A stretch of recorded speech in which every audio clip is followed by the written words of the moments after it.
Okay.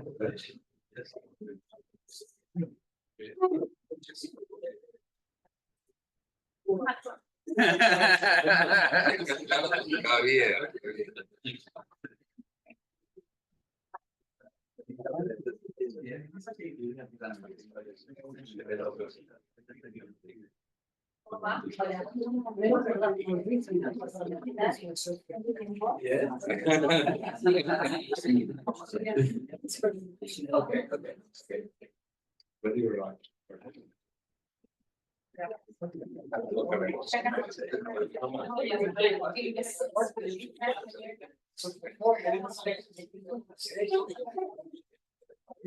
I stay at the cocktail.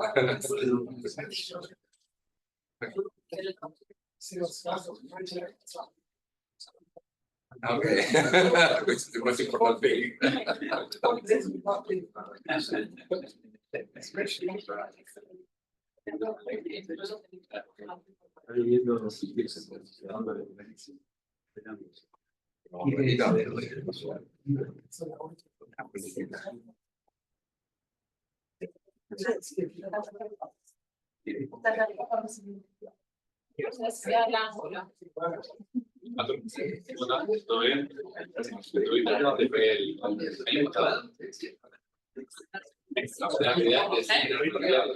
Por eso se evaluó la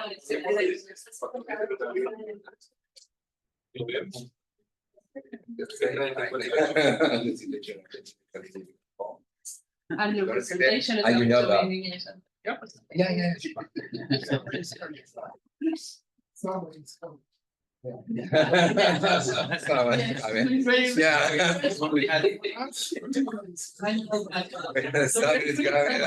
It's a summer, special summer.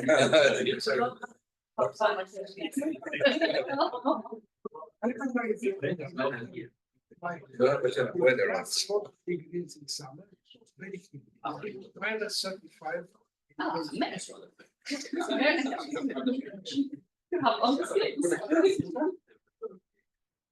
We have of summer. Yeah.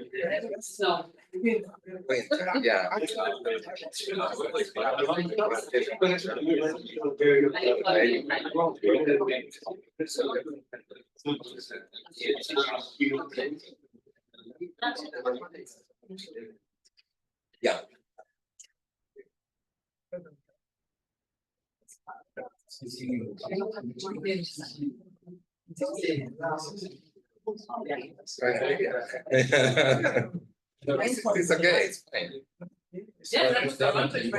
Yeah.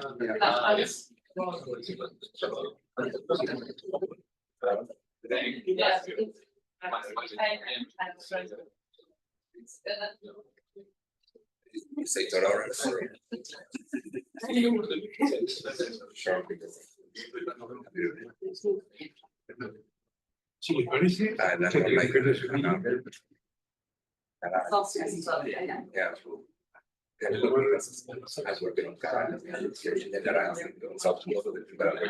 Analysis and state analysis. So it's depends. Analysis. Yeah, it depends on the character. Yeah. You told the actions. Actually, it's catalysis. You told the actions.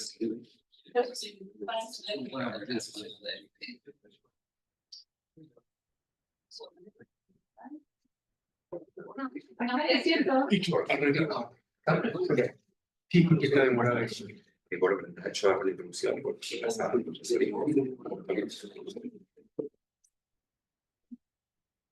estamos viendo para comenzar. Aquí no tenemos que quedar en algún lugar, acá está bien. Las cámaras, la cámara está ahí y la gente está allá. Es difícil la decisión. So, okay. Good morning, everyone. It is a pleasure to welcome Professor Sorin Kohn. That way, Kohn, that's fine. In our School of Chemical Engineering, on our special celebration of our 105th anniversary. You know that for over a century, our mission was has been actually trying to bridge the gap between science and industrial applications. And today, Dr. Con lecture will honor us with a lot of inspirations and new insights on creating values systematically. So welcome again, and thank you for being here. It's all mentioned. So please tell me if I speak too loud because my voice is low, so say shout. Okay. We are very, very happy to share your knowledge and your experience and you indeed with university, this university, and with this lovely Facultad de Ingeniería Química. And we expect to learn and to enjoy this moment. It's very difficult to present him because of all the stories that he have done, but Herman, only 2 words I prepared. Forget about it. Okay. Let's stop, okay? Es la segunda. No, I want to talk about this. Okay. Marcelo. Yes. Okay. This is part of his history. Nowadays, he's an expert in innovation, and he is helping a lot of industries and companies and organizations in systematic innovation system. But he has a very hard history in his inventor of more than 8 family of patents, more than 13 patents all over the world. And well, thank you, Sorin, for staying with us. Can we go back? That's it.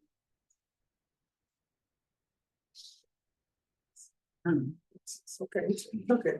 So I'm honored to be here. I'm looking forward to having a very good discussion. Please stop me. If you don't understand, and I'll try to explain. Want to know more? Invite me for more lectures, and I'll become very happy here. I use this picture because it's a very good image of what innovation is about. It's a journey on a narrow, twisted path, hopefully getting you to some great place that is going to bring you value and enjoyment. But it's a dangerous journey. You can fall on the right, you can fall on the left, so you have to be careful. I've been saying that for the past 20 years in Canada and everywhere and so on, that innovation is a renewable corporate and national capability which has to be developed, harvested, used, and commercialized for economic and social benefits. Innovation is about creating value. So I'll talk about creating value systematically, starting from science, from going to business, enhancing the communities as well. And then I'll say a few words about my own journey in life. I hope that you are going to have a great journey yourself. And we'll talk about innovation management and international standard organization, standards of innovation management. And we'll go from there. And hopefully, Marcelo Santa Fe is going to become a much better place than it is. All right. So next. No, one. the other. Another The one. same. Okay. So life is too short not to do something important. And again, there is some Confucius wisdom. I hope you can get access to the presentation. You can read some of the stuff by yourself. And my objectives today, by the way, this is a summary of the Master of Business Administration course that I gave over the place. It's about the first lecture course, so I'm going to concentrate everything for 2 hours. The idea is to get to know each other, you and me, and learn to accelerate company growth, enhance competitiveness, and avoid decline by having better knowledge of what innovation management is about, acquire some tools and methodologies, and of course, commit yourself to methodically enhance the culture and the capabilities of your organization. So my journey, and I put it in a map. Can you speak louder, please? Okay. I created a map of my own journey from practical to theoretical, from engineering to business. I studied in Atomic Physics Institute in Romania. I developed some new things there, pioneer in the world. I moved to Canada, I got my PhD. I started working with a multinational, the largest R&D laboratory in Canada, and we developed a lot of advanced telecommunication systems. Interesting design thinking environments that we created before design thinking was done. And then I kept on changing my activity every 2 years because I was looking for something new, something more interesting. So I started I got into the business world and we created the first wireless private communication system and looking at satellite communications and a lot of new concepts. And then I left the company after 25 years. I planned to stay there only for 1 year and then go back to university to be a professor. But it was so interesting that I stayed for 25 years. In the meantime, I taught at night graduate courses at the university in my city. And then I got into giving back to society, starting companies, co-founding the first worldwide business accelerator, trying to help companies with technology to move faster in the market.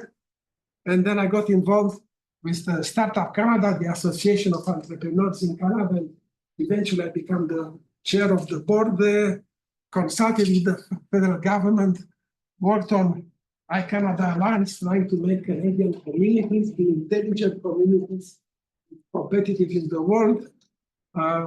And then I got involved with the Association for Innovation Management and got involved with the standards.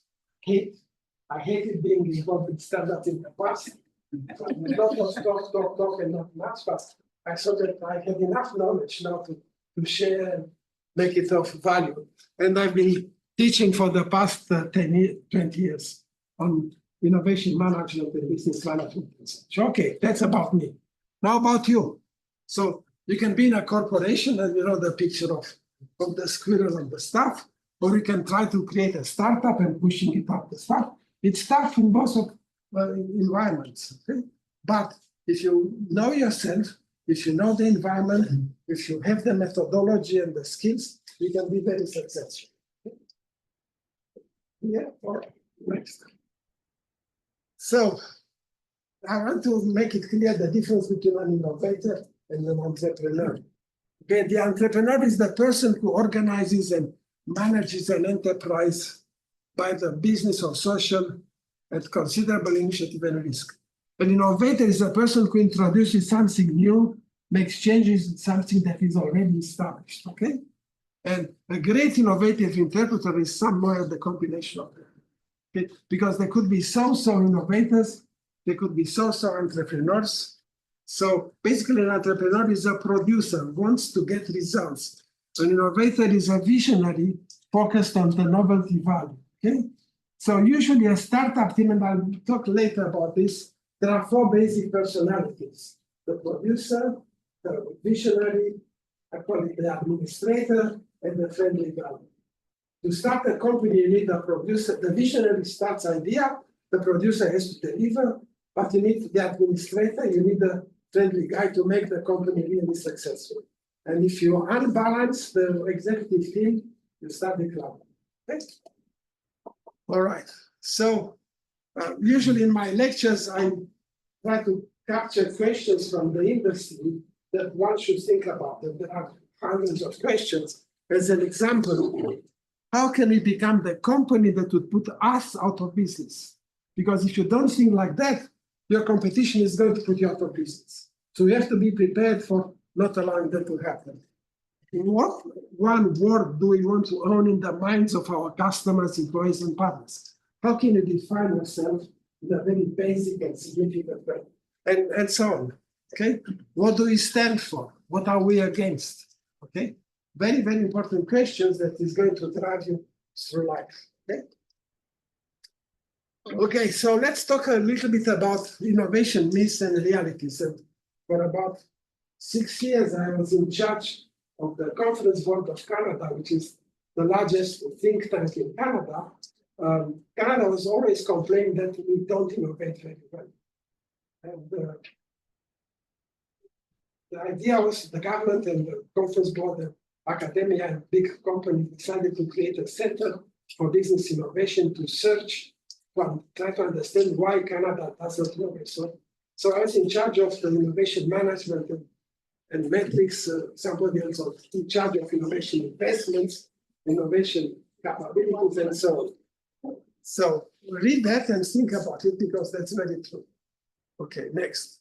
So as you well know, we get born, we grow up, we become mature, and then eventually, unfortunately, we decline and cease to exist. But companies, either economic or the social goals and communities, they go through similar stages, but they can last much longer. There are companies 100, 150 years old. Why? Because they can renew their capabilities, and they do that by having ideas, renewing people, or by continuous innovation to adapt to the changing environment. Okay? So innovation enables growth, competitiveness, relevance, because if you are a social organization, success and avoidance of decline. So how good is your organization innovation management? Do you have an innovation management system? Okay. I think so. In that way, exactly. It's a tough question. Okay. So what kind of company do you own? Okay. So you raise a startup, and the question is, what do you want to be? You can be a lifestyle company, like a restaurant, like a hairdresser, or whatever else. So how do you stay alive? You have to invent yourself all the time. Or you can die, and the question is, what did you miss? Or you can sell very, very fast. You flip up the company. So how did you get to a value that it was worth selling? Through innovation. And then you go through adolescence. And how do you manage to grow, hopefully to grow past? Through innovation again. Okay? And hopefully you establish a solid position and maturity, and you do that again through innovation. And how do you stay relevant? Through innovation, because you have to renew yourself all the time. Competition never ends, therefore innovation cannot end. Okay? Because otherwise you decline and you die. So how do you avoid decline? Again, through innovation. And you can die any other time because of other reasons. And I put these innovation arrows in different colors because you have to innovate differently depending on the stage of your company, your organization. When I say company, I also mean social organizations, government departments, academic departments. You are all organizations that you have to innovate in order to not compete, but stay relevant. Otherwise, you disappear. So everybody talks about innovation, everybody wants to innovation, but do you really know what it means? Basically, the goal of innovation is to create value, to ensure sustainable growth, enhance competitiveness. And you do that by attracting your customers, whoever they are, with new, better value in products, services, programs, policies, and so on. You do that by surprising the competition through more effective products and internal and external processes. And you do that by continually enhancing your resources, because you have to enhance your resources as you move forward. All right. So in 2012, I wrote a paper on the framework for managing business innovation, and I put it like a pyramid. It's a solid symbol, it's a solid object, 5 layers to make it simple. The first layer is the market knowledge and the business model. Okay, what's your market? What's your goals? Who are the customers, competitors, regulators, and so on. Next layer, the resources, and by resources I mean the people in the organization, the facilities, the tools that you have, and the partners that you have. They are your resources. You also need here the Pharaoh's chamber. That's very important. Culture and how you organize the whole company. The leadership that you have, how you govern yourself, what kind of innovation, the culture and the organization. And then you create solutions. The solutions could be new processes, new platforms for development, new products, and new services. And at the top of the pyramid is the value that you create. And the value may be financial, customer value, brand value, territorial value, social value, and so on. Okay? So, but you can't manage something unless you understand and measure it. So you have to measure at all times. And don't forget that matrix everything. We are what we are being measured by. So what I tell executives when I meet with them is set your goals, then set the metrics to drive your people to achieve.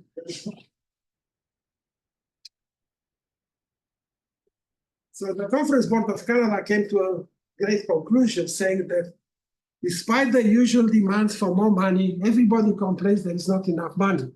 The lack of investment in innovation is not the fundamental issue in most developed countries. The issue is lack of proper innovation management and lack of leadership that nurtures a culture of entrepreneurship in the company and pursues innovation competitively, comprehensively across all those layers, and methodically with the right metrics to ensure value where it counts. Steve Jobs said about the same thing. Innovation has nothing to do with how much money you have. It's not about money. It's about the people you have, how you lead them, and how much they get the stuff. Okay?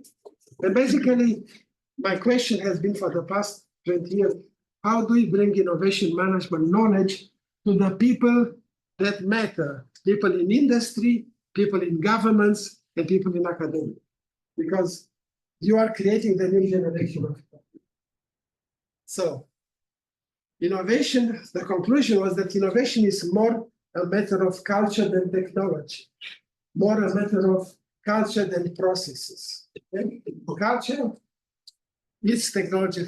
So here is the difference between elements of culture in a routine organization versus a culture of innovation. Routine accepts things as they are. Hey, this is how we do things, that's how we are going to do them. Here you look for challenges to present in order to build differentiation. You protect the past here? No, you are looking to create a future. You know many answers, you are asking many questions. You seek stability to extend the status quo. Here you seek novelty to abandon the status quo. You avoid change looking for certainty. You embrace change and ambiguity. You focus on organization hierarchy. You focus on creative tension because that's how the ideas are being discussed. You like to live orderly. You have a dynamic life, and it's sometimes very hard to live. Okay? You look for data to confirm existing models. You look for data to contradict existing models. Because if you don't do that, your competition is going to do it. And you're going to wake up and say, my goodness, what happened? Here you measure stability, here you measure change. But senior management knows all, oh my goodness. And the knowledge is diffused inside and outside. I'm sorry to say so. So innovation is making value out of opportunities, ideas, and hard work, implementing solutions and deploying them. So first of all, you have a bunch of money and you do research. Research is nothing else. You get some people, you give them money and they give you knowledge. Okay, that's what academia does, right? Okay. So research means understanding the context. Market research, user needs, competitive requirements, constraints, science and technology research, organization, business research, and such. So you get to knowledge. Basically, you identify here opportunities, what could be done. You create some concepts that you could follow, and you validate the concepts. And then you start putting real money to implement solutions. So you create solutions, could be better strategies, better business models, better policies, better products, services, better resources, people, platforms, partners, better corporate processes. Have you got value here? No. You have the potential for value. In order to reap the value, you have to deploy it. You have to commercialize that stuff. Okay? And that's, you depend on the market specifics, the right kind of customers, the volume production, delivery, channel support. That's where you get economic and social benefits. And if you do that right, you get a bigger pot of money so you can continue. Because competition never ends, and I said innovation never ends. Some other myths and realities. Okay, science and technology research equals innovation. That's a myth, that's not a reality. Innovation, as I said, the transformation of ideas into market results. Business, another Canadian complaint. Business does not invest enough in innovation. Actually, business does invest a lot, but do not manage properly innovation. About 50%, I'll share some data, 50% of Canadian firms do not manage properly the innovation. Innovation is getting ideas, and in university, usually a lot of courses are about ideas and how you manage ideas. That's great, but that's not enough. Okay?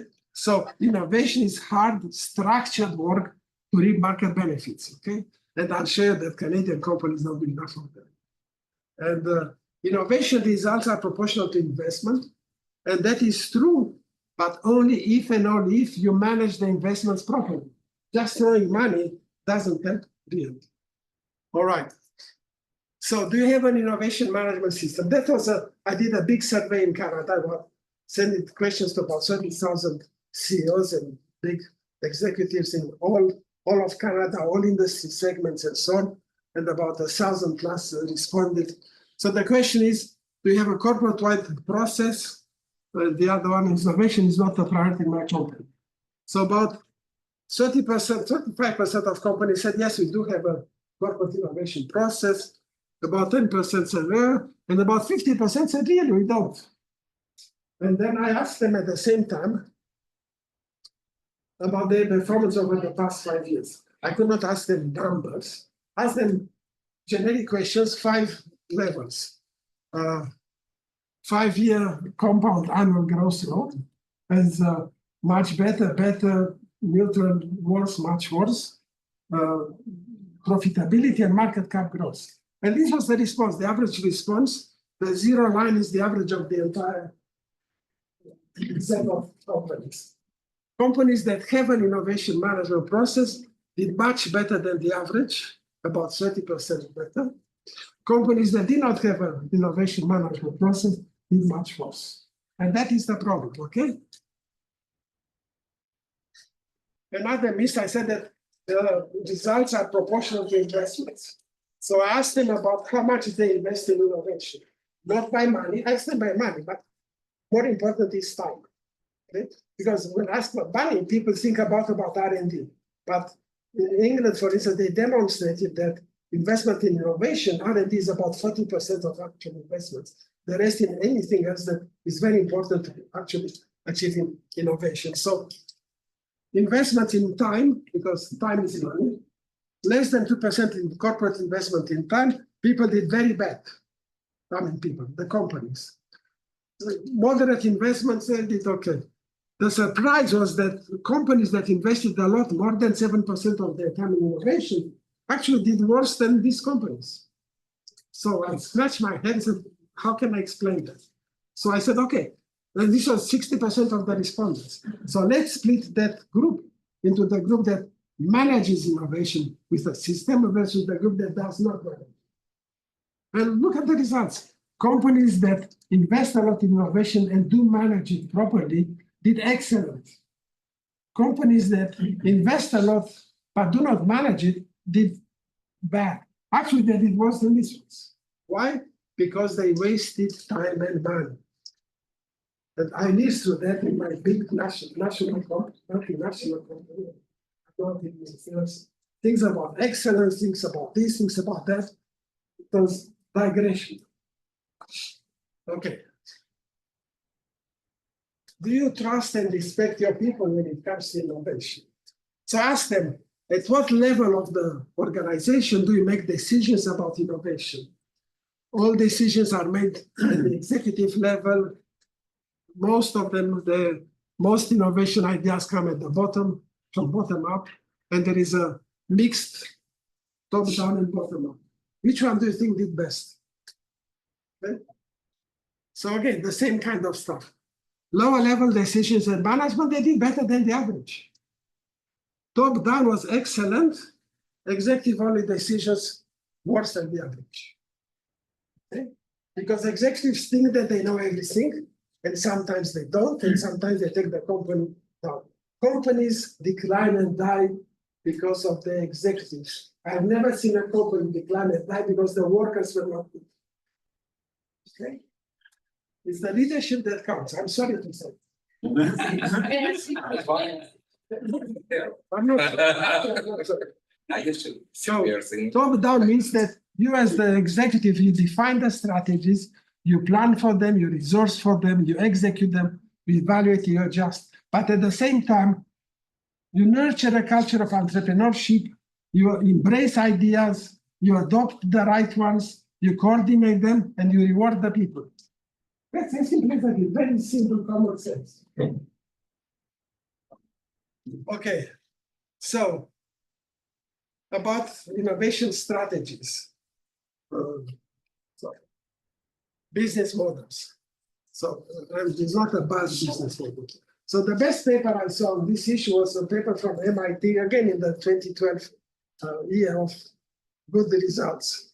So what they did, they looked at all the North American industry, and they said, what does define a business model is the assets that you give to the market and the rights that you attach to those assets. So the assets could be financial assets, could be physical boxes and such, could be intangible like design, software, art, and so on, or could be humans use tools. Okay? And the rights could be you create those assets from some primary materials. You are a distributor, you get them from some company and you pass it to some other company. You can be a landlord, in which case you give temporary access to those assets, like you rent an apartment. Or you can be a broker, in which case you do not own the asset, but you create a connection between who has the assets and who owns the assets, okay? And on this basis, they could plot the entire industry spectrum on this chart, okay? Oh, sorry. So financial governments make money, banks, financial traders, financial landlords, financial brokers, manufacturers are here, retail wholesale is here, physical landlords, physical brokers, the IP creators, the design, software, art services, IP distributors, IP landlords, IP brokers. You can't make people yet, and it's no longer allowed to sell people, but it's allowed to be a contractor and make your people available for other companies to work, and you can be a people broker, like a hiring agent.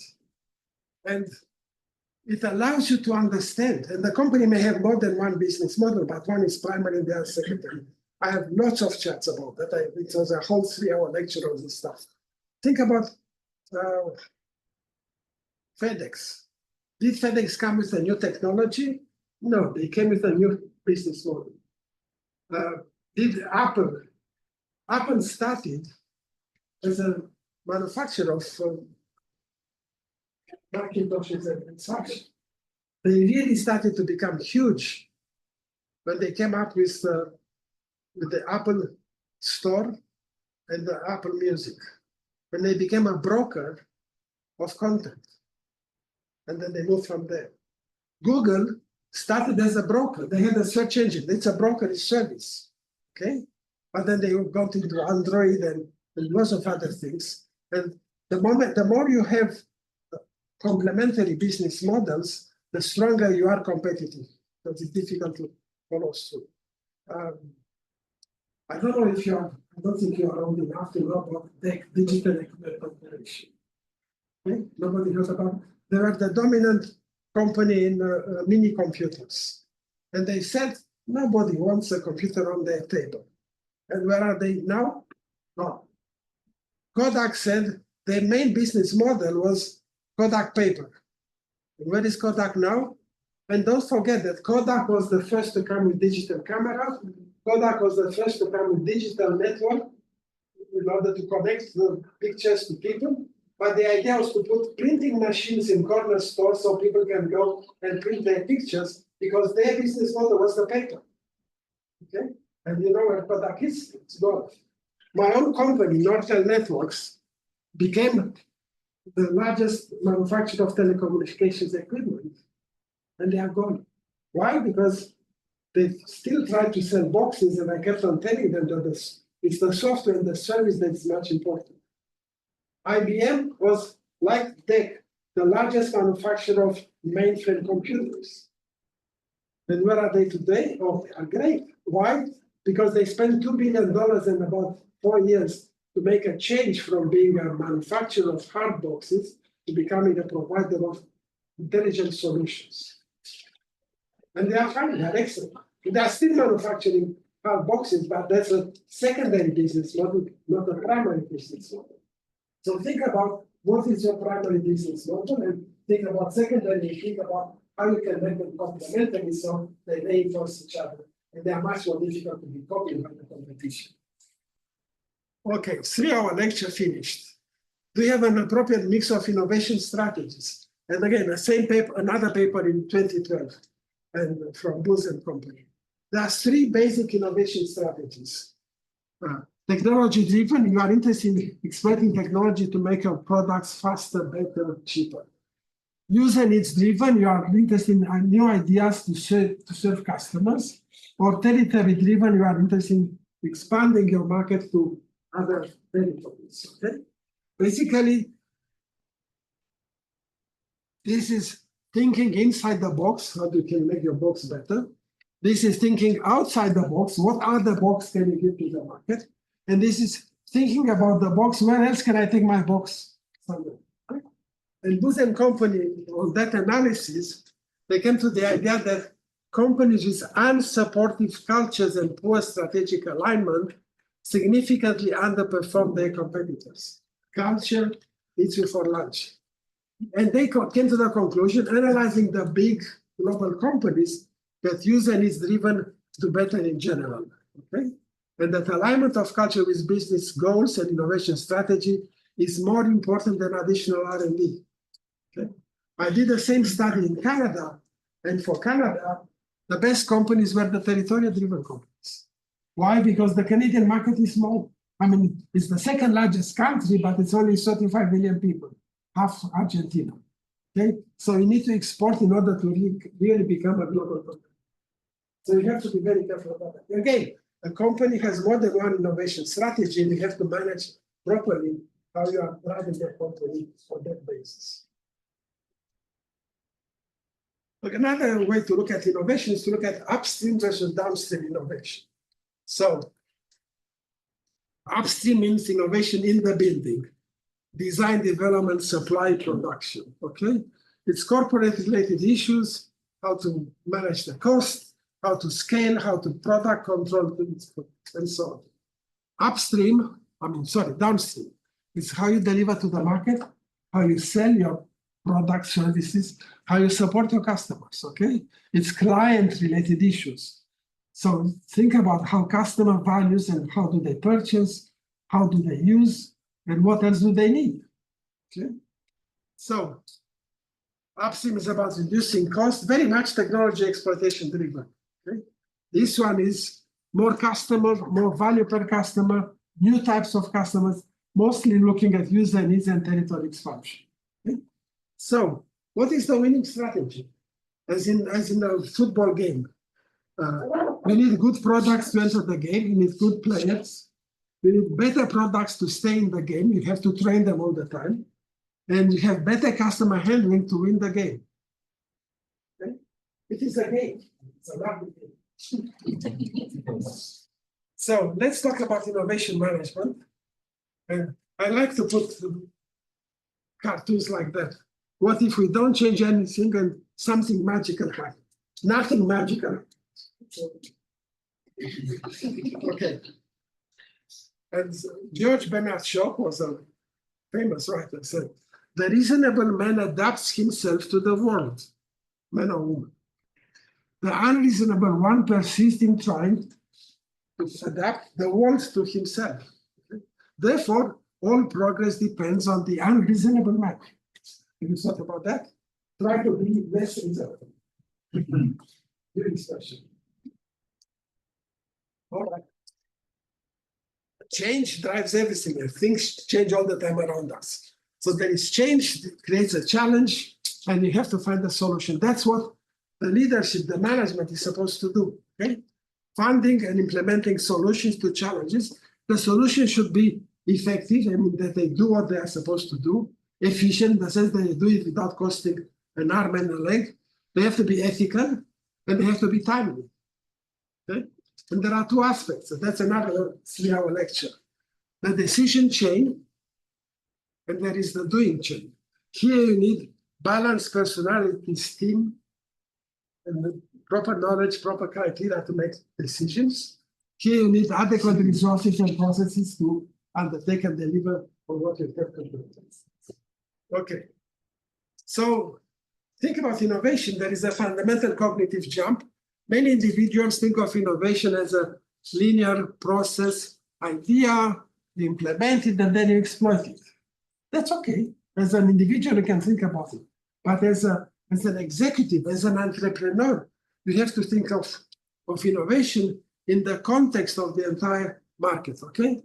A business, so you have a company in the market, you have to have the market knowledge.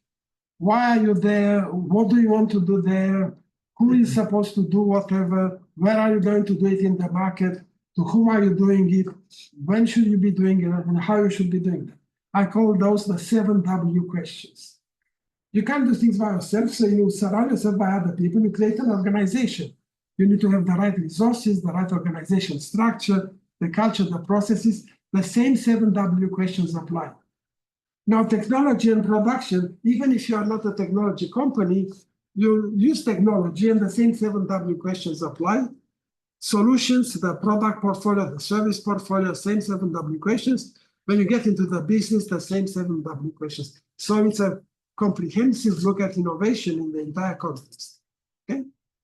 So avoid the unidimensional time innovation approach. You know the story with the poor guy that was hungry and could not feed his family. You can give him a fish to eat at night, or you can teach him how to fish and will feed the family forever and ever. The same thing here. Effective firm innovation, company innovation management requires knowing yourself and your company, knowing your market and your competition, determining what are the right things to do, because there are so many things that one can do, but you have to determine what are the right ones to pursue. Doing them the right way, learning, you learn at all times, you never stop learning, you improve and you continue, because innovation has to continue. So basically, it's common sense. Come on, you all know that. But do you apply it? That's the question. Okay? So that's another jokes. Innovation management is you go up the executive ladder and you can be tortured or cut or thrown off the window and so on. Okay? Innovation without methodology is just luck. Okay? So I created in 20 years ago, when I was teaching that stuff, what I call the competitive, firm innovation technology in 7 steps plus 1. Why 7 plus 1? Make it simple. 7 is a good Occidental number. Plus 1 makes 8, which is a good Chinese number. Okay, so 0 basis, you have, why do you want to manage innovation? You need to learn, agree, and to set up the whole innovation process. Okay, then number 1 step after 0 is who are you?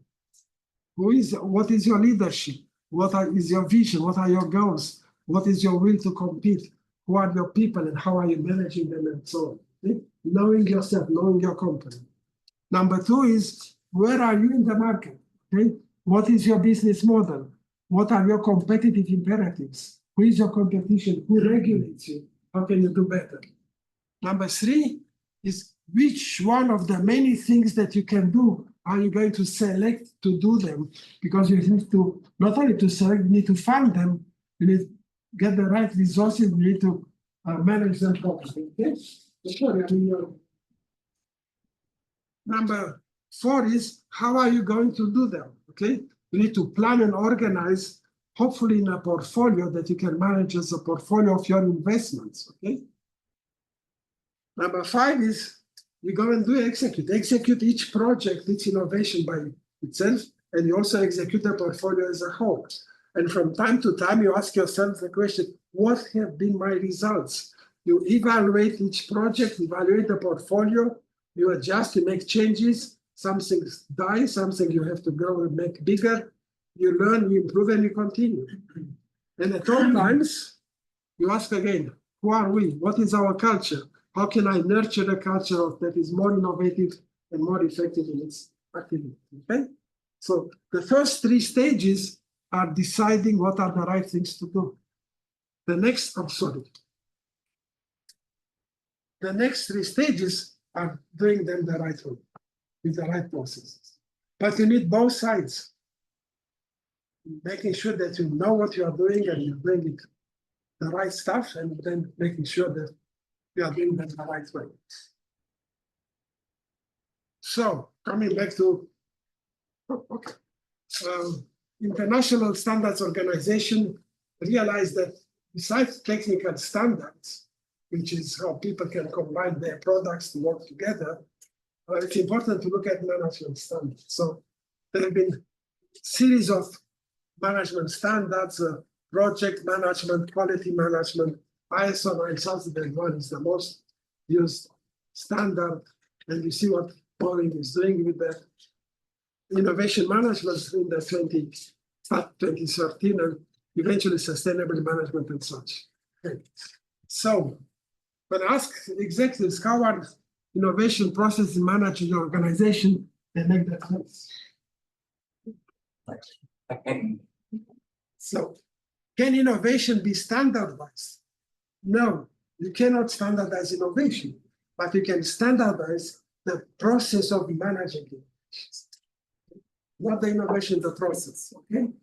And do it on empirically proven principles, right methods and tools, such that you can get replicable results. And we are developing this family of ISO 56000 standards for both business and public organization, because innovation has value in both, okay? So this is for Canada, but I can bet it's also good for Argentina. A country can close its innovation management gap to boost its global competitiveness and well-being by a massive adoption of 56,000 standard, okay, across all industries and public organizations. You have to innovate yourself in order to maintain your relevance or maintain your competitiveness. So ISO created the Technical Committee 279 dedicated to innovation management. There are about 57 countries that are participating, full members, they can vote and so on. Actually, there are about 40 countries that are observant, a lot of Southeast Asian countries. There are more than 12 liaison organizations, the World Trade Organization, the World IP Organization, UNESCO, UNIDO, the World Bank, and so on. Okay, so innovation is a new or changed entity that realizes or redistribution of value. Okay, novelty and value are relative to and determined by the perception of the organization and of the, we don't say customers, we say interested parties, but that includes customers. Okay, and innovation can be a product, a service, a process, a model, a method, a new social, a new policy, and so on. Okay? There is a secretariat, and these are standard agencies. Standard Agency of France is the secretary for the committee. There is a working group one which takes care of innovation management system standards. A working group two that takes care of the terminology and so on. My group that takes care of tools and methods. There was a group 4 looked at innovation management assessment. There is now a group 5 that looks at competencies for innovation management and processes. And it started in 2013 in Paris. We just had a plenary last week in Lima in Peru, and it was great. Argentina had a second meeting here in Buenos Aires. Yeah? So I hope that Argentina participates more in the yes? Thanks to Marcelo, we have a very strong presence there. Please take care of Marcelo because he's important for us. Okay, so we started from the principles. Principles are what actually defines the base of what you are doing.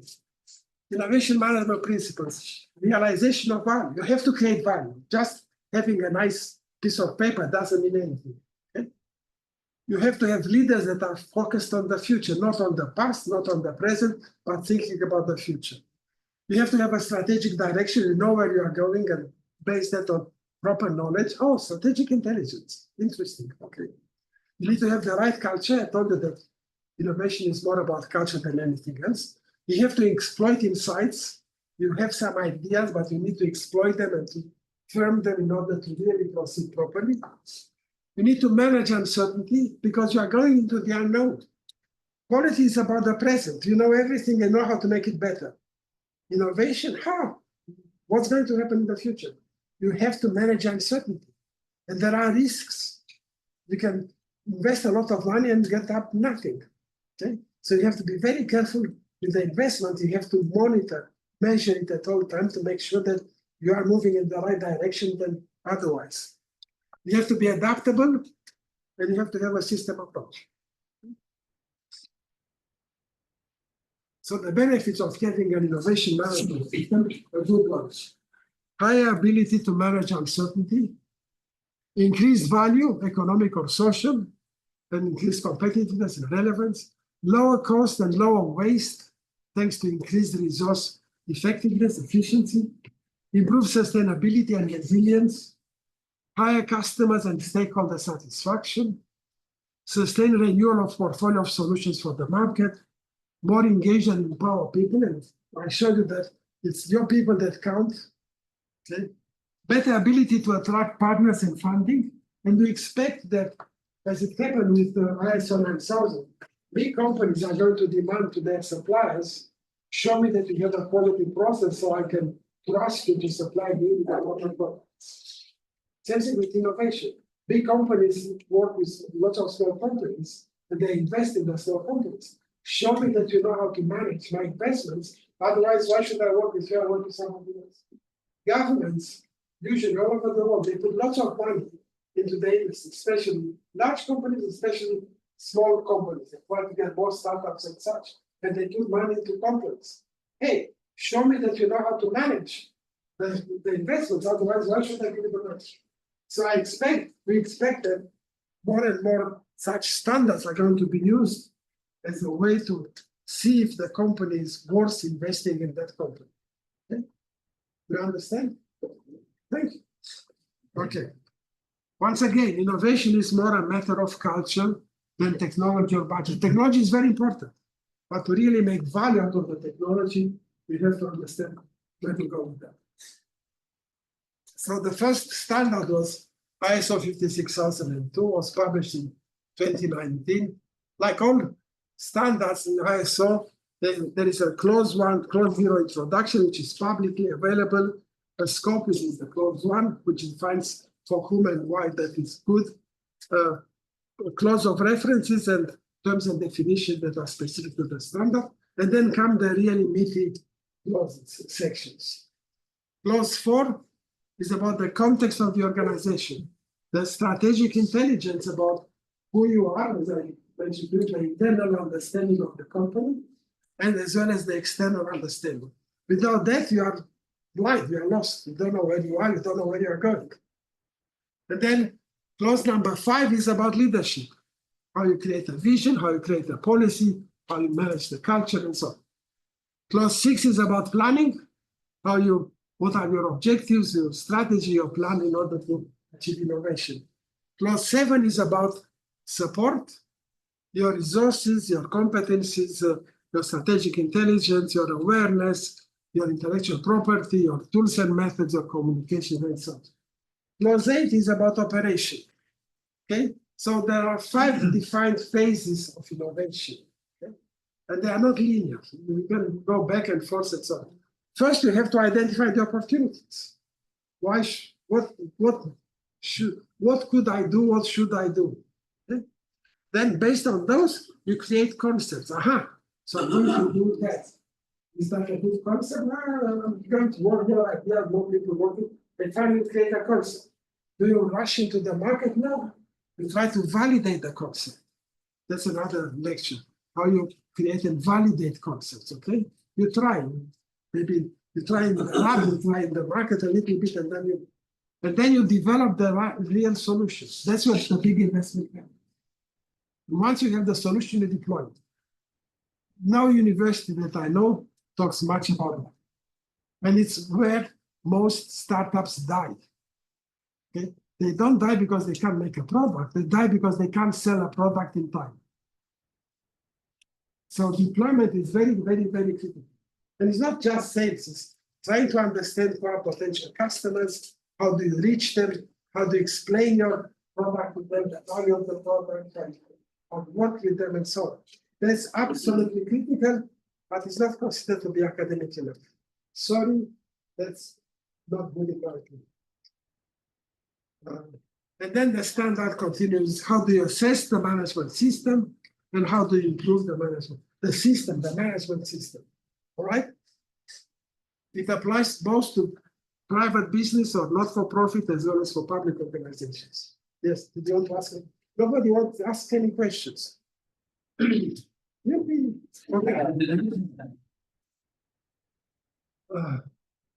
Okay, so as I said, that was the first standard that was created, innovation management system. And then in working group 3, which was managed by somebody else at the time, they looked at innovation partnership. Partnerships are absolutely critical. We're going to have a few charts later on about how to manage partnerships, okay? The framework, how you enter into a partnership of innovation, how you select your partners, how you align with your partner, how you interact with the partners, and so on, okay? Also very important was how you assess your innovation management system. This was a group 4 that was led by a German lady that had her own product for innovation assessment. So she did not want to create a new standard. She wanted to create a technical report so the standard would not compete with her own product. Okay, and it's human nature, come on. It's a very good report, but it doesn't tell you precisely what to do. It says what you could do. And then there was an issue of intellectual property. So I don't have to tell you much about intellectual property. Marcel has probably told you enough.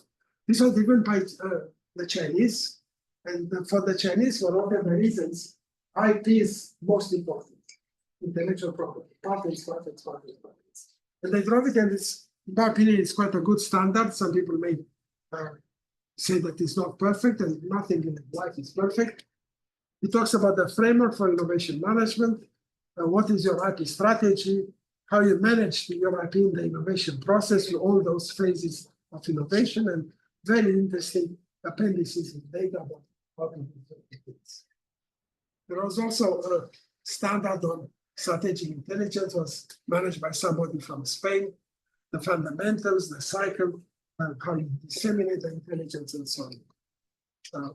A British guy came with the idea of creating a standard, and they did manage a standard on managing opportunities and concepts creation. And I proposed a standard on innovation operation measurements. And it was published in May this year, because we developed it during the pandemic. We never saw each other face to face. We only saw each other on a Zoom. Okay, so it's fundamentals of innovation measurements, setting up of innovation measurements, measurement of the innovation operations, measurements of innovation portfolio, and so on. And there is a booklet paid by UNIDO, United Nations Developing Countries, about examples of innovation management. And 2.5 years ago, there was a move to create what's called a requirement standard, the compliance standard. This is a guidance. This is something that you can assess and say you meet or you do not meet. So auditors are going to get into that one. And this was published in September. It's a very okay. So we'll go through most of them. Can we have a 5-minute break? I think it's worth it, or we can continue. An executive decision. I can go. We have time. So the scope of that 56,002, it guides, it requires the establishment, implementation, maintenance, and improvement of an innovation management system. It's applicable to organizations that try to innovate, change themselves, improve to different parties, customers, investors that look at confidence, what I mentioned before, that I know that I can trust your company, your organization, use my money properly. Providers of training, assessment, consultancy, that includes academia. We should have courses on managing innovation, or at least seminars on this topic, because it's very critical. And also for policymakers in governments and other organizations that have to decide how to inform the whole of the region, city of the country.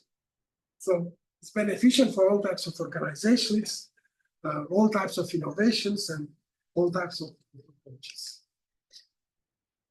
Context understanding. Okay. There are external issues that you have to understand. The economic, market, social, cultural, scientific, technological, everything. The geographical scope, international, national, regional, past experience, present situation, potential future scenarios, the speed of and resistance to change of the market, the likelihood of potential impacts and trends, potential opportunities, threats, and interested. Who are the interested parties?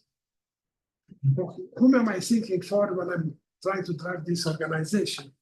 And you have to look at the internal issues, the vision, the ambition, the strategic direction, the existing management processes and practices, the performance, including achievements and failures. One thing about innovation is that there is a lot of failure. It's okay to fail, but fail not on a big investment, fail on a small investment. Learn from failure and move forward. Fail fast, fail forward. Learn and go forward. Companies that punish people for failing, they are very bad and they go decline very fast. Okay? Maturity, knowledge, skills, technologies, IP, adaptability of strategies, cultural aspects. So you have to understand the context, both external and internal. The needs of interested parties. Who are the potential interested parties? External parties, users, customers, shareholders, regulators, public authorities. They are interested parties in the good of your company. Standard bodies, trade associations, the citizen, the local community, because, hey, your local community lives or dies because your factory lives or dies. Special interest groups, and we have too many suppliers, consultants, unions, competitors. Internally, the employees are the persons you have to use. Okay, so you need to look at what are their needs and what are their expectations, because you may fulfill the present needs, but you have to know their future expectations because you are driving for the future, not for the present. So stated or unstated, and that's the trick in proper marketing, is to understand what's not stated. Okay, you can understand what they are going to need later on. Nobody thought that people would like to have a whole computer in their pockets.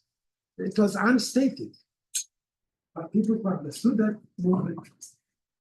A value realization, how you're going to achieve your value, both financial and non-financial. Existing markets, or you can create new markets. Again, there was no market for smartphones. It was created. Any product, enhancement or replacement of current offerings, the organization itself changes, and you have to get started and handle the requirements. What about culture? Okay. Culture is, I took this definition from a book on anthropology. It's learned behavior patterns which are characteristics of the members of a society, but are not a result of biological inheritance. Culture is what you create yourself in your group, not what you inherited thanks to your mother and father. Okay, so basically, culture, that's another lecture by itself. Culture is a product of shared mission and values, depends of an energizing leadership. That's absolutely the critical stuff. An exciting environment. I'm going to the office, great. I'm It's a pleasure. I'm excited to do things as such. A collective experience because you are not alone, you have to work with other people. And of course, competitive metrics. Competitive metrics to drive the culture to become more innovative and more powerful. Okay? The innovation culture environment is about shared values, beliefs, and behaviors, openness to ideas, to curiosity, to client focus. You need trust in order to work with other people. You need to respect them, and you need to trust them. Two different things that are absolutely critical for any success. You need to challenge current assumption. If you are happy with what is at present, then I'm going to innovate. We are happy, huh? Okay, you can collect the fruit from the trees and live happily forever. That's okay. But you need to encourage people to learn, to experiment, to create, to change. We have to endorse risk-taking. Tell people it's okay to take a risk, not a risk that kills people, but a risk that, hey, it doesn't work, maybe it works. Okay? You have to learn from failure. You need to network because you don't own all the knowledge. Other people have other knowledge, and you need to network with other people, other companies. You need to encourage diversity, and that's what I like very much working in research, because we have people in Canada. It's an immigration country, and we have people from everywhere else in the world. Okay? So, not two people were from the same country, and we had lots of languages, and we challenge ourselves. And because of that, it was a very creative environment. So I'm all for diversity. And diversity is not just men, women. That's great, but it's also people from different cultures, people of different professions, because it's very important to challenge the professional perspectives as well. And balancing assumption-based and evidence-based. People have knowledge and they have ideas, they fill them in the gut, but you have, and that's okay. But you have to balance them by evidence-based. Okay, make sure that your gut tells you the right story rather than the bad story. Yeah, I'm sorry. Okay. So there are what I call two innovation management funnels. There is the market, and there is the funnel of ideas to great projects. Okay, so lots of ideas. You have the executive context, the strategy, and the vision. You collect ideas, you analyze, you synthesize lots of ideas, and you get to some concepts, you validate them, and you make a go, no go decision. You're going to invest big or not, this not, and that's what innovation. So, lots of ideas there, few ideas, few concepts that go into development. And then there is the funnel to the market, okay? You have an earlier evaluation, you prove the concept, you have a minimum value solution, you launch, you scale if indeed the market responds properly, and so on, okay? So there are fewer, some of them die, but their value keeps increasing as you go down. And what I advise organizations is to have what I call an innovation portfolio council. And the responsibilities of this council go on to a certain companies, 5 people, companies will be the council, but you can have more people to your advice. Basically, you implement the innovation management system, contributes to the development of strategies, disseminates business goals, proposes a system for innovation incentives because you want to reward people for having ideas and participating. You devise a firm level innovation scorecard by which you manage, you assess how well the company is doing, how well you manage innovation. And that's 2 lectures, but that's another story. No? You organize innovation training, people need to be trained. You collect ideas, facilitate them, analyze them. You select meritorious proposal and help build what I call a preliminary business plan to make the decision. We go for that, we do not go for that. And that proposes projects for the division or for the corporation, may manage or maybe work with people that are really managing those projects, and coordinates the corporate innovation portfolio. Make sure that it moves in the right direction, that some projects should be stopped because they don't go very far. Other projects should be enhanced because they can provide much better results. The standard about innovation partnership management, okay. It's applicable to any type of partnership and collaboration, regardless of the organization, startups, SMEs, large organizations, public and private. So basically, clause 5 talks about entering into partnerships, selecting the right partners, aligning with the partners, interacting with the partners, reviewing the partnership, and continuing. So before I saw the standard, I created my own lectures about partnerships. And I talked a lot about the value of anchor collaboration. Anchor is between a large company and a small company. And that's how you get your ideas moving from academia, especially because either you sell them for really or is the technology, that's what so you try to sell your IP to a large company, or more often than not, you help start up a company, having the graduate student, maybe the professor start a company. So here it is a solid, established large company and the young, dynamic companies. And what are the collaboration merits? What are the challenges? This company, the young one, not many resources, very narrow expertise, not much marketing, inexperience in full business innovation. Whereas this one, large company, high inertia, less flexibility, but it is risk averse, not invented here syndrome, which is a big problem. Big organization, barriers, limitations. Those are the challenges. The merits, capabilities, advanced expertise in very defined areas, strong entrepreneurial culture, flexibility, they can move anyway, and very responsive to market signals, unlike this one.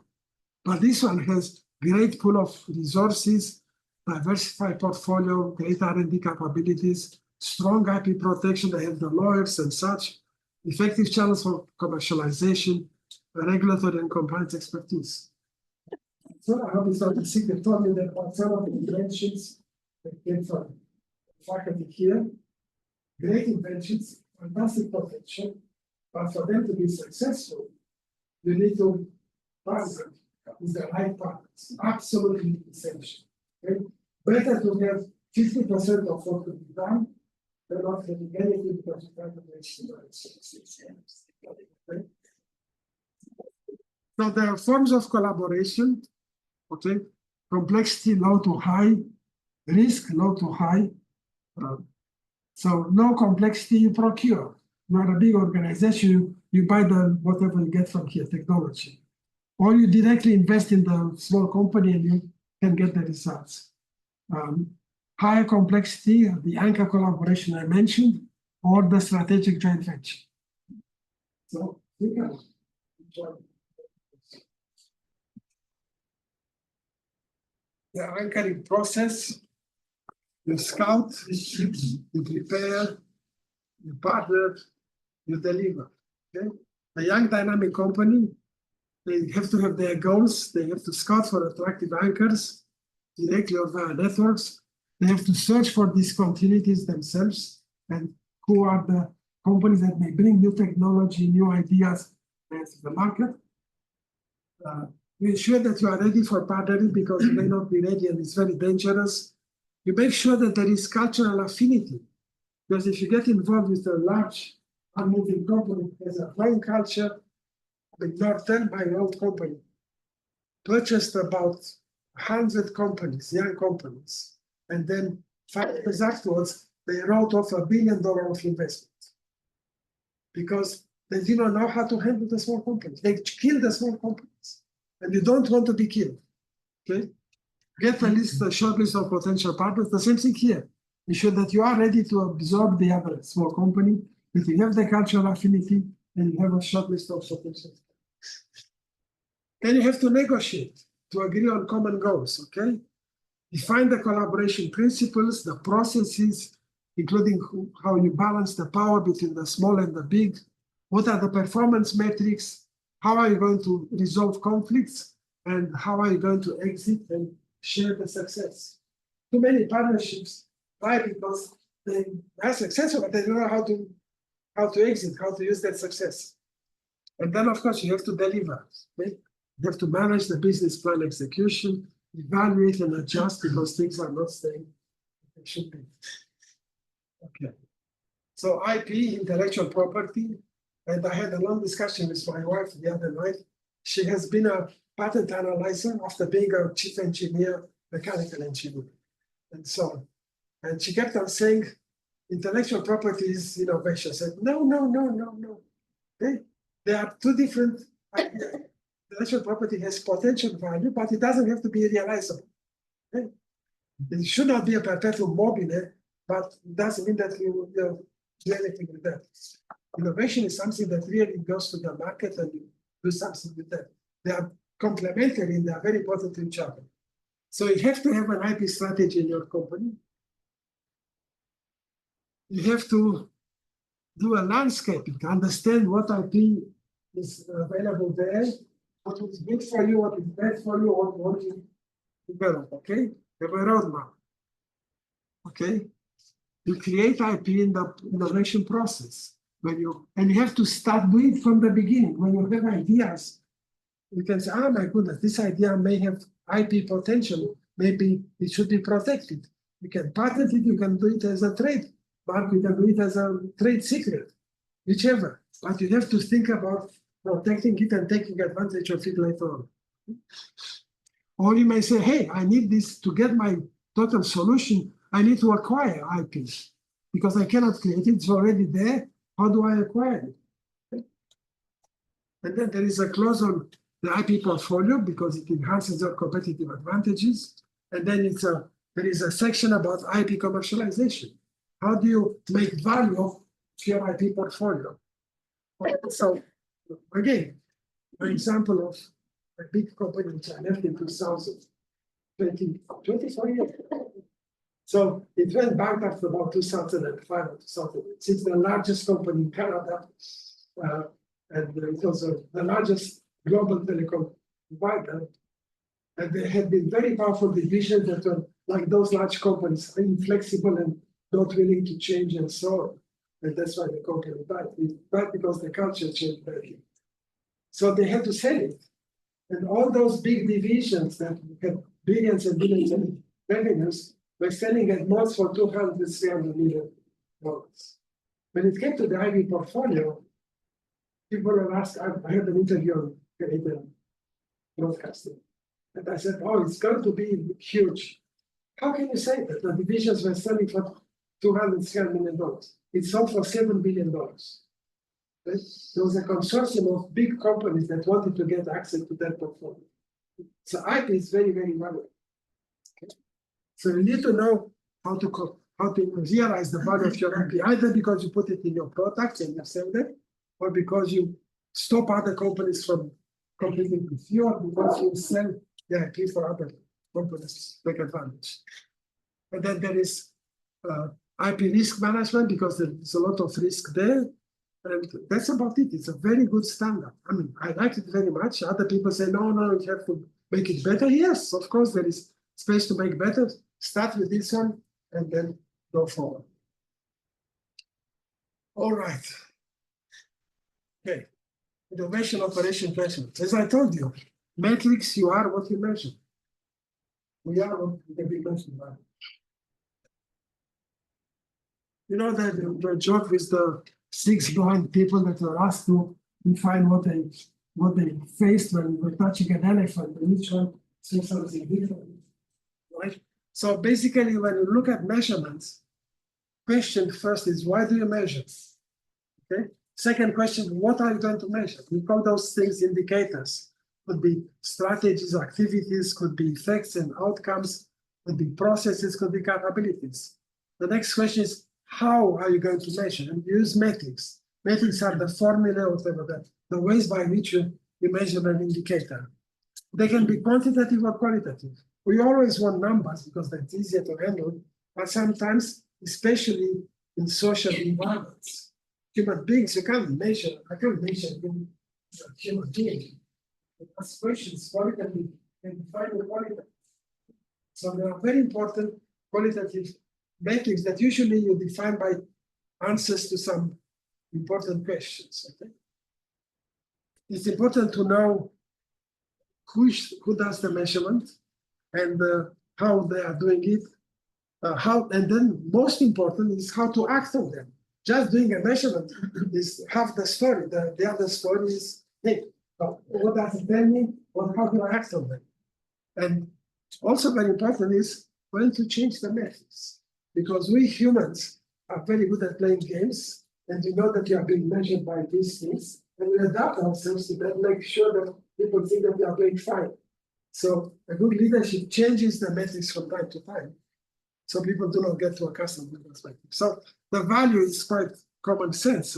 Establish a strategic direction, selects the right innovation projects, monitor progress and guide corrective action, lead to corporate strategic alignment and permit optimization of resources and rewards effectiveness and efficiency. So just to say the same thing now, okay? Remember, not everything that can be counted counts. Not everything that counts can be counted.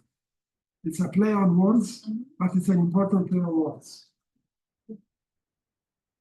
So you have an activity, you have an intent, why you do that activity, and you have the results.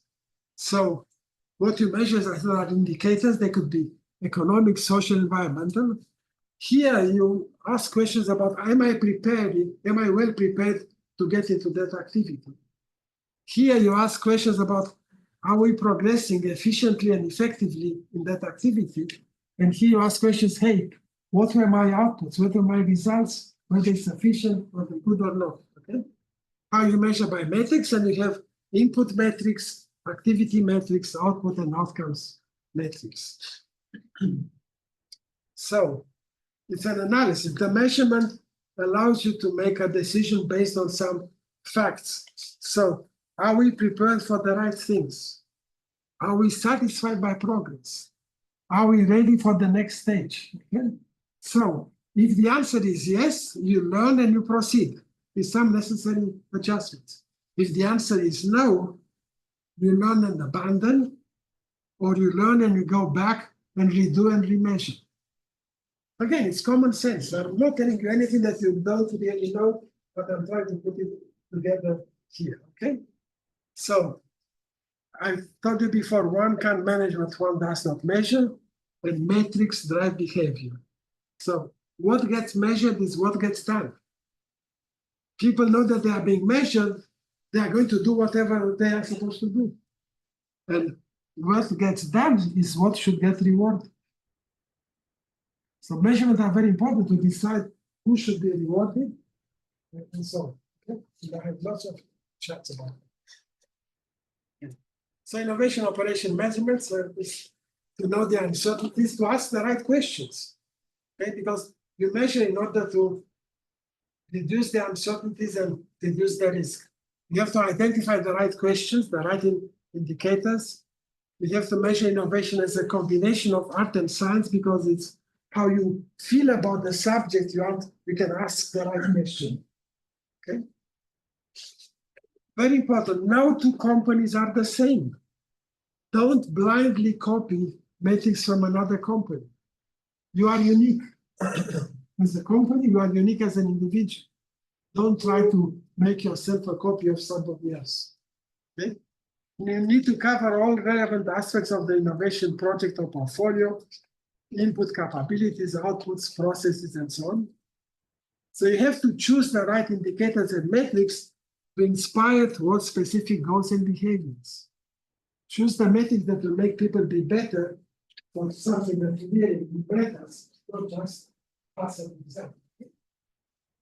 So just doing something about measurements is better than not doing anything, but okay. So management of innovation at firm level should disrupt the business as usual attitude. Measure in order to challenge people to do better at the company. So ask the companies in that huge survey how many innovation metrics they had at the corporate level.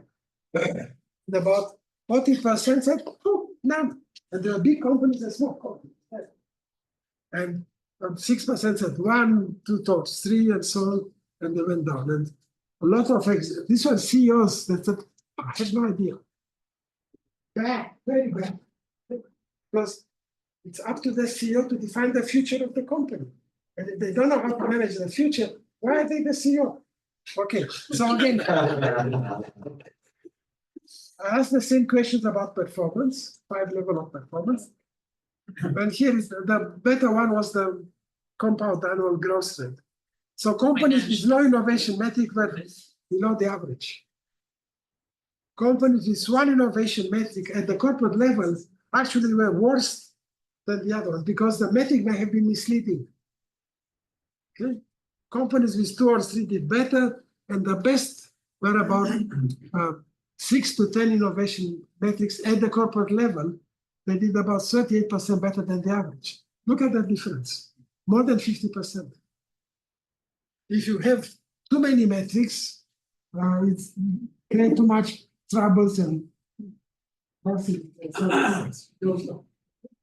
By the way, Ericsson, after the telecom crisis, they created a group of 500 people at headquarters to look at innovation management and innovation metrics. And they came with about 40 metrics at the corporate level, and they're compulsory.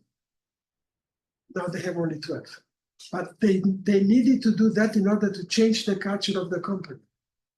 As an example, the Ericsson portables were excellent technically, but very crummy for the users. Square boxes, and it was engineering stuff. And people don't buy engineering stuff, they buy things that they relate to them. Okay? So they had to change the culture of the company, and that's how they did it, by creating metrics that were pushing people to the right stuff. Okay? So ask yourself, again, Argentina, Canada, what could be gained in terms of industry well-being by raising the number of firms, companies that use 6 to 10 metrics at the corporate level? Don't be one of 0, don't be one of 1, be one of the 10. Think about it.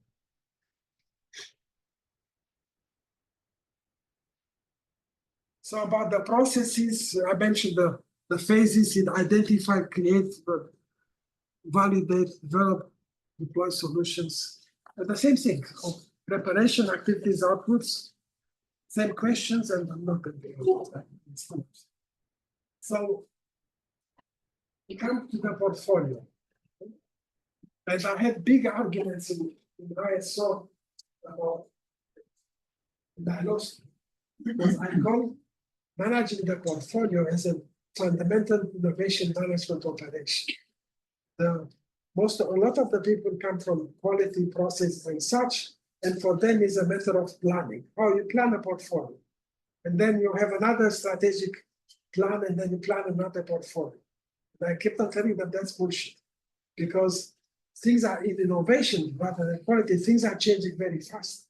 You have to manage the portfolio at very short times and make decisions about how should the portfolio be, your investments and such. Okay, so basically, you have you planned your innovation, you have the intent, and there is here innovation project, the opportunity, concept, development, deployment.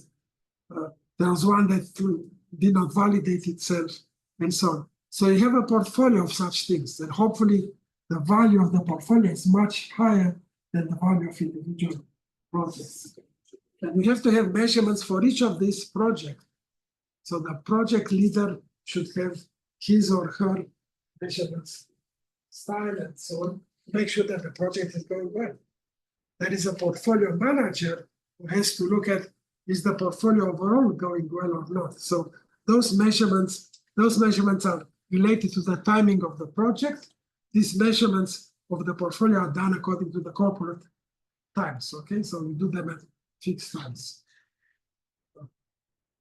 So we came up with, in the standard, there is a methodology for measuring the portfolio. Basically, what you do, you have a map of innovation enablements, what makes your innovation progress versus outcome potential, what kind of value do you achieve? And we can project the projects, the portfolio on such a map. Here is an example. What's the investment status, percentage of the total portfolio?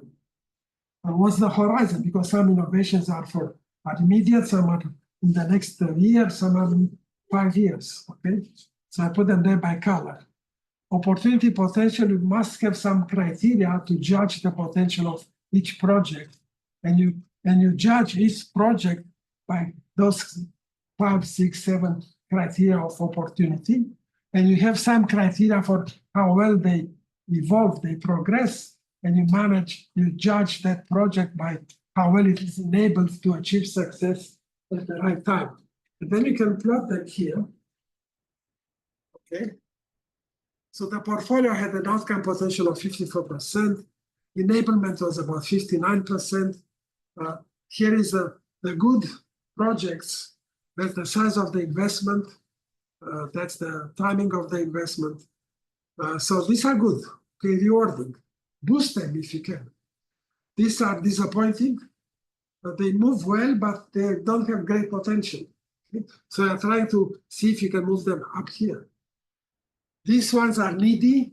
They have potential, but they don't evolve according to the plan, the potential there. So that's a big investment.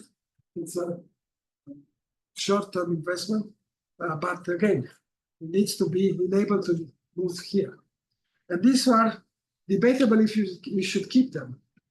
Okay? It doesn't have great value, it doesn't move fast. Why keep it? Why waste money? Okay?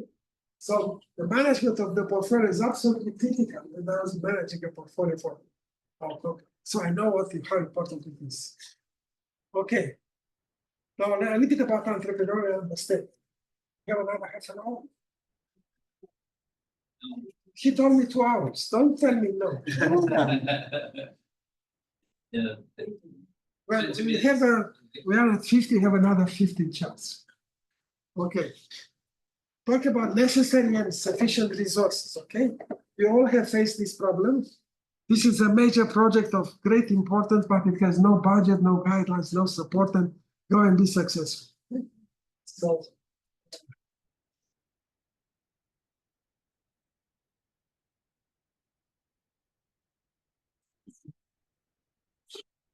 once your company have them necessary and sufficient, one is not enough. No. So, what are the necessary and sufficient resources for success? A complete company needs technology and industry experience. They need management and operational skills. They need market access and connectivity, right? It needs innovation and commercialization skills. I'll tell you again later that it needs personality. Balanced personality lives at the top. Funding is very much needed in order to get all those resources. Need to have the right structure of the company, and it may change in time. And again, that's another lecture about structures. But many companies, even large ones, do not have all the necessary and sufficient resources, okay? Especially if they want to get into a new field and so on. So what I advise that everybody says, collaborate in order to conquer, okay? So think about you in the market, and you need the collaboration on getting the right financial situation, getting the right product and technology capabilities, getting the right business and commercial capabilities. Again, be comprehensive about your innovation management. Okay? And governments are helping a lot. Innovation management skill. At the Conference Board of Canada, we created some reports that are available on innovation skills, innovation management skills. And I kept on telling them, and eventually I won that fight, that commercialization is about both about marketing and sales. Marketing and sales are two different things.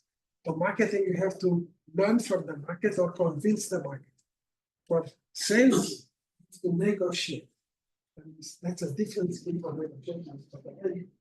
For innovation management, we talked about you need market knowledge and strategy for management, competitive market understanding, knowing the customer, visioning the business, and so on. You need resource management skills, how to know yourself and the organization, how to manage the people, how to manage the financial stuff, how to manage partnership. You need culture development and organization structure and skills, leadership, culture, nourishment, organization structure, and you need solution implementation, innovation process management, new business models, new products, IP and such, and you need value realization skills. To really manage innovation, you need all these skills there. Okay, we need to investigate your system. As I mentioned, you partner, you have lots of financial potential partners, you have to have lots of potential product technology partners, lots of other things there, and you have to collaborate. Okay. Funding is very critical, okay, because money makes the world go around.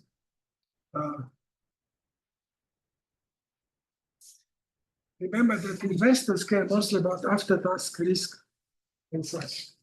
And funding innovation, what each side needs to do.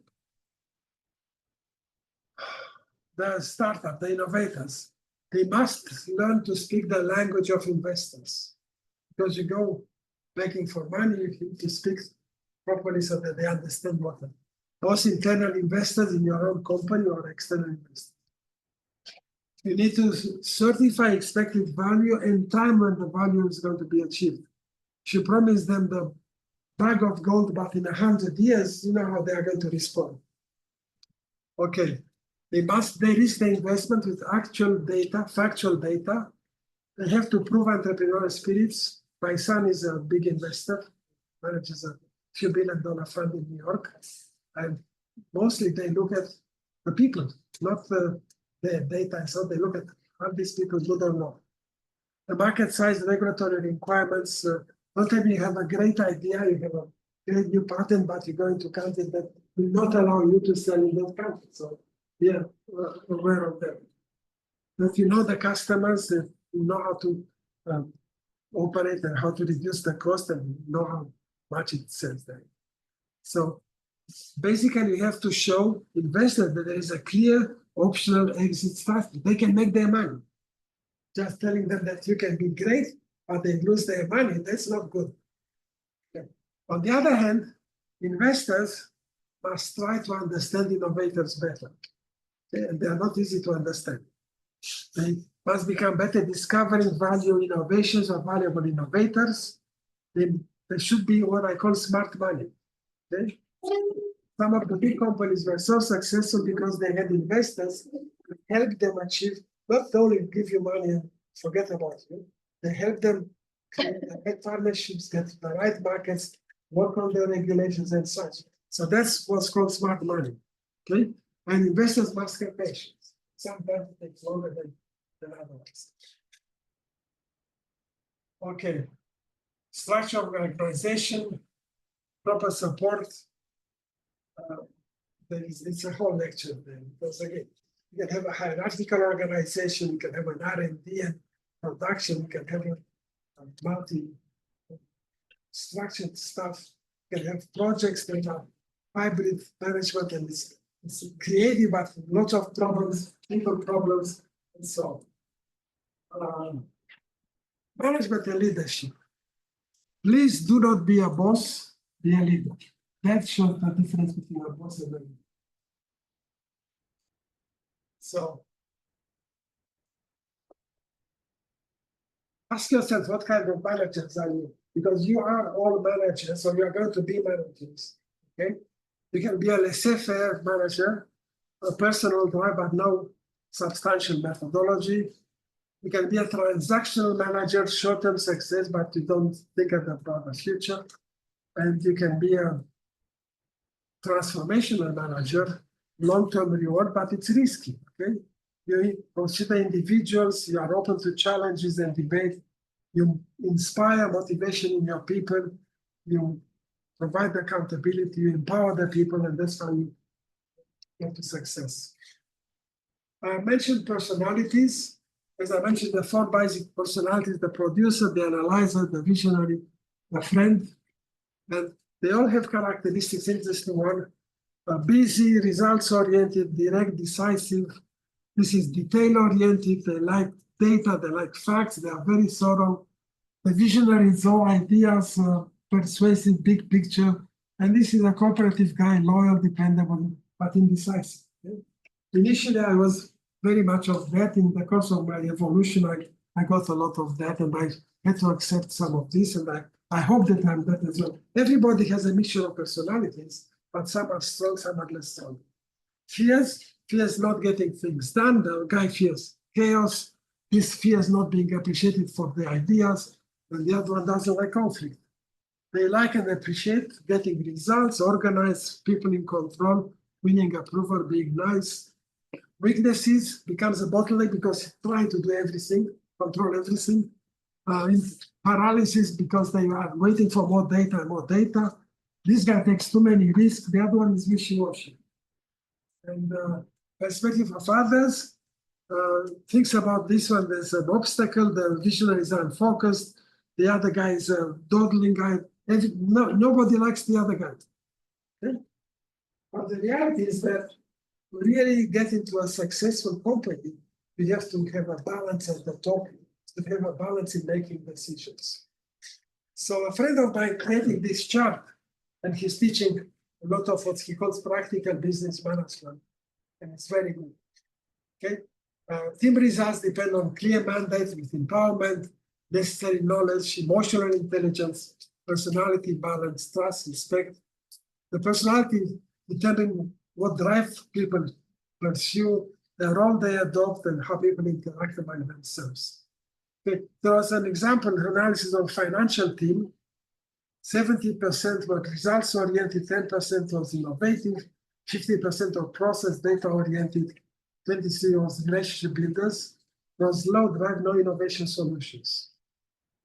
Another example, a social enterprise, not results oriented, not innovative, not process oriented, but very much on relationship building. So they had a great time together, but of no value. So, as I mentioned, startups usually start up because there was a visionary with some ideas and such. Okay, and then they need a producer to get some results. They need an administrator to help manage the whole complexity. They need a friendly guy. And excellence, a company has a balanced personality in the leadership team. But the moment that that balance is destroyed, the company starts declining. Okay? And usually declines because the administrators take over. Okay? And there are various stages. Okay, and sluggishness, and you don't have the producers, you don't have the visionaries, you don't have the friendly guys, and the company dies. Look at all major companies that you can find in history, and they find exactly the same stuff. So pay attention, okay? You know your personality, and when I have my students, I'm asking them to, it's a very simple test.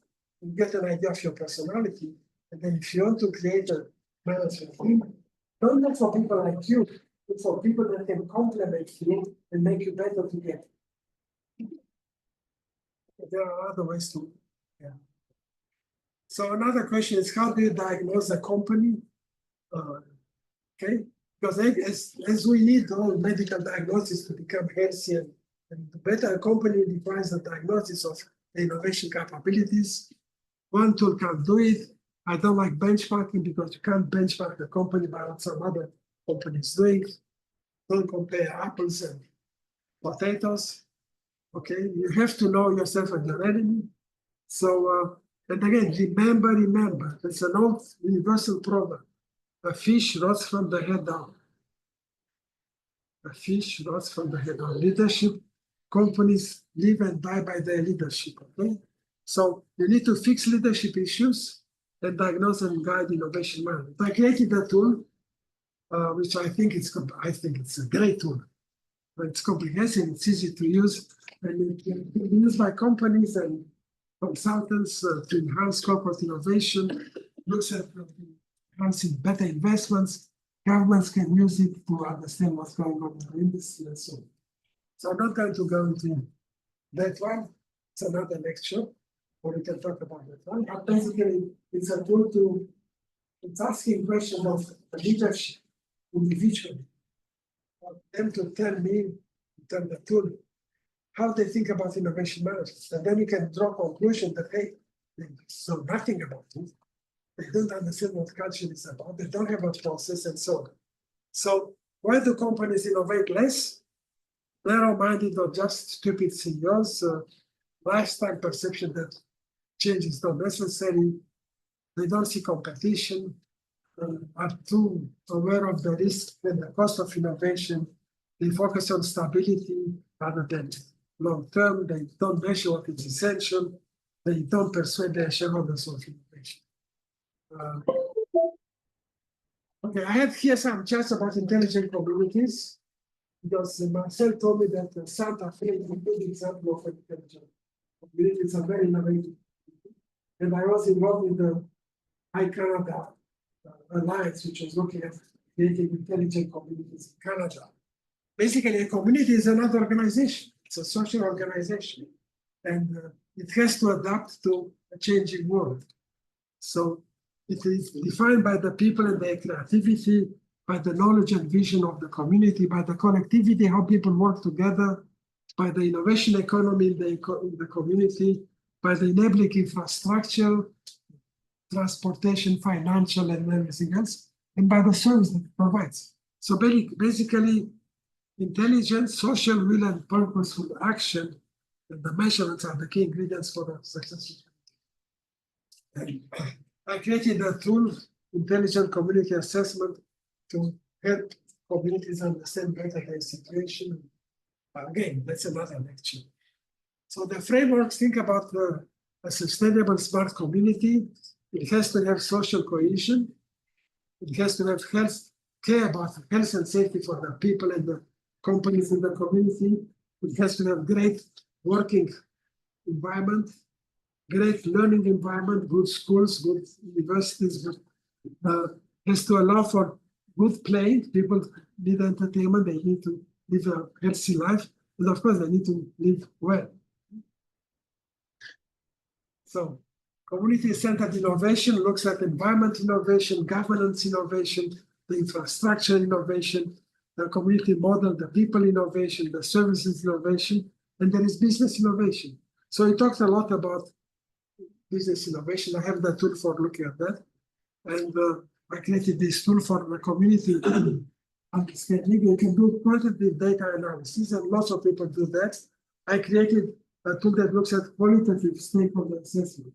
Again, rather than look at data that may tell you something, I asked the leaders of the community, the business leaders, the government leaders, and the young leaders in the community to answer questions about how they see their own community.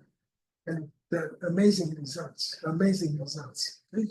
So again, plotting them on those perspectives. The staff, the government, the businesses, the residents, and the youth, because again, we build a community for the next generation. Okay. So lots of countries, lots of governments are looking to create a better culture of entrepreneurship in their communities. There is a top-down state efforts, especially in the European Union. There are bottom-up initiatives, Startup Britain, Startup America. I mentioned Startup Canada as the chair of the board. And we are focusing on startup culture, startup connectivity, and startup communities. I'll show you another chart on that one. So in order to create the whole stuff, look at the members of the community, the members, the partners, the volunteers working there, the advisors, executive team, and the three areas, culture, communities, and connect. You have to help to create a culture of entrepreneurship and innovation, financial literacy, blogs, hackathons, Google chats, surveys, and such. We looked at the communities, the community leaders, the regional economic development, the municipality government, chambers of commerce, and such. They are all participating in the creation of a greater community. And of course, the connectivity. The entrepreneurs, the investors, the academia, the governments, and so on. And that's a day-by-day activity. And we created about 100 communities in the Startup Canada. And once a year, have a 2-day, 3-day meeting with the members of parliament, the ministers, government ministers, and such, with entrepreneurs. All right. The many aspects of an innovation system, you have a management system, you have a technical system, you have the environment system, you have a social system, and effective management is right here. You have to understand all those aspects in order to really manage innovation system properly. And the summary, a firm can enhance its competitiveness and influence in a point line, showing leadership with compelling vision, manageable goals and will, adopts a comprehensive innovation management framework, applies competitive metrics based innovation management, knows itself, knows the world, proceeds with complementary business models, targets priority, reality-based competitive imperatives, acquires necessary and sufficient means for success, structures innovation properly in the organization of the portfolio, executing values, well-designed metrics to make evidence-based decisions, reviews, adjust timely, in tune with results and market dynamics, and improve itself. It's all about management. It's all common sense. Nothing, no secret here. Okay?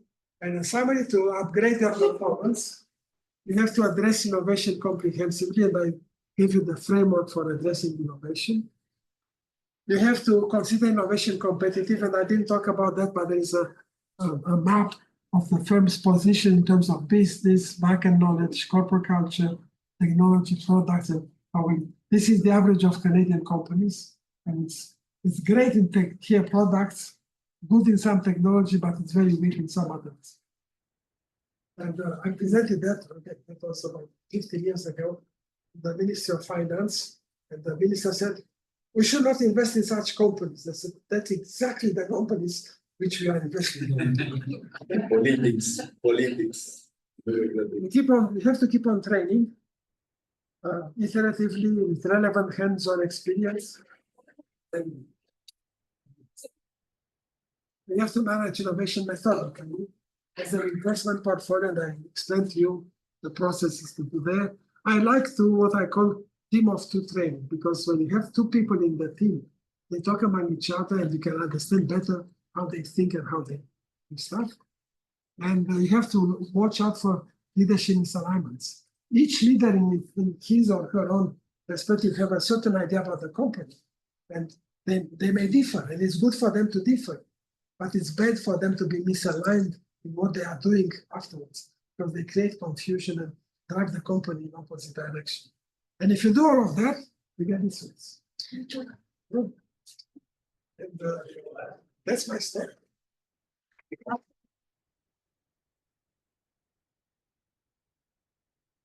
What have been boring?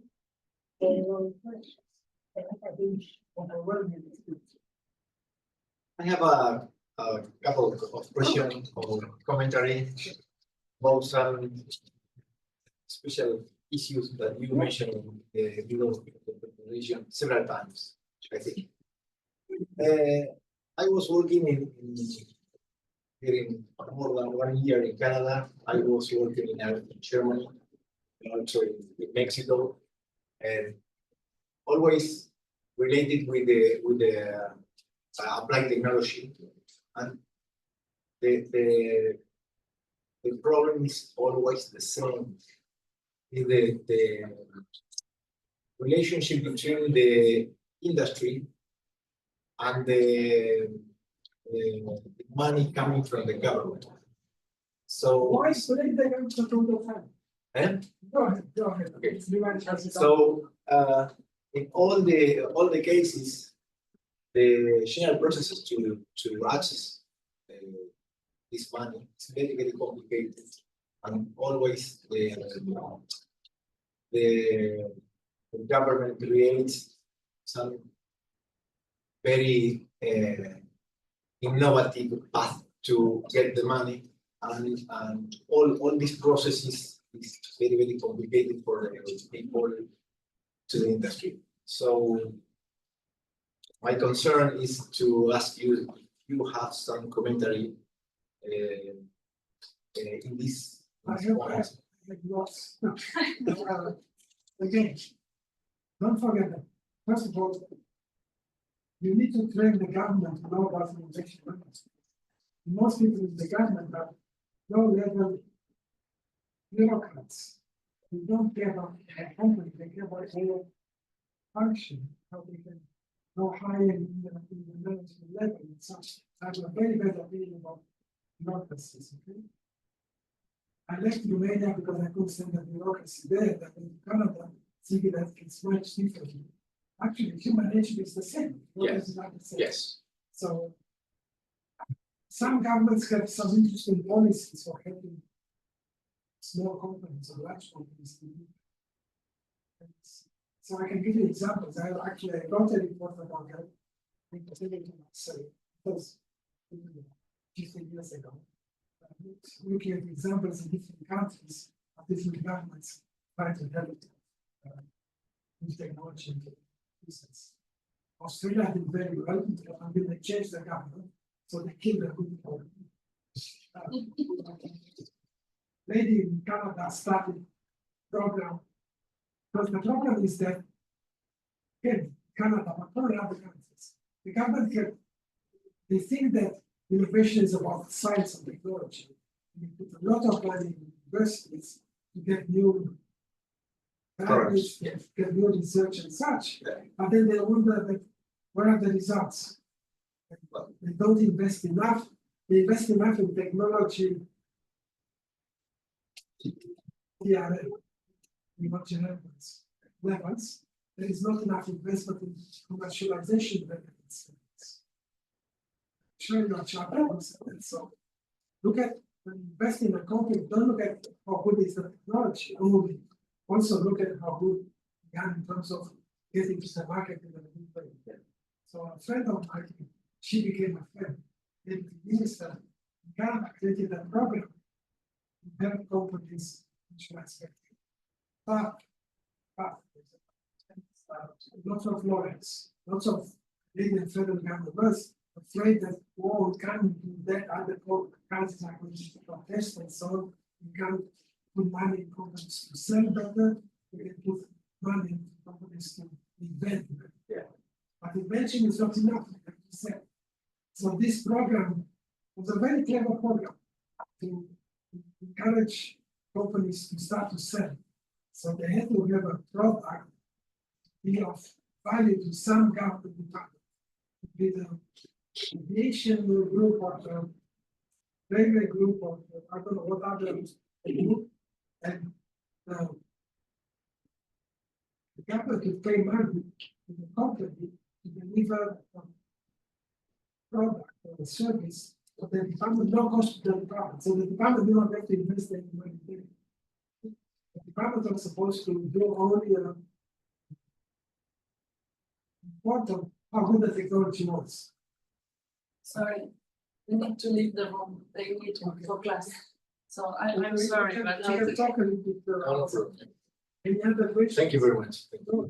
we can continue talking outside because we need to. In the other room, it's Or okay. the other room, but we need to leave this place. Thank you very much. Thank you. Sorry, the rush.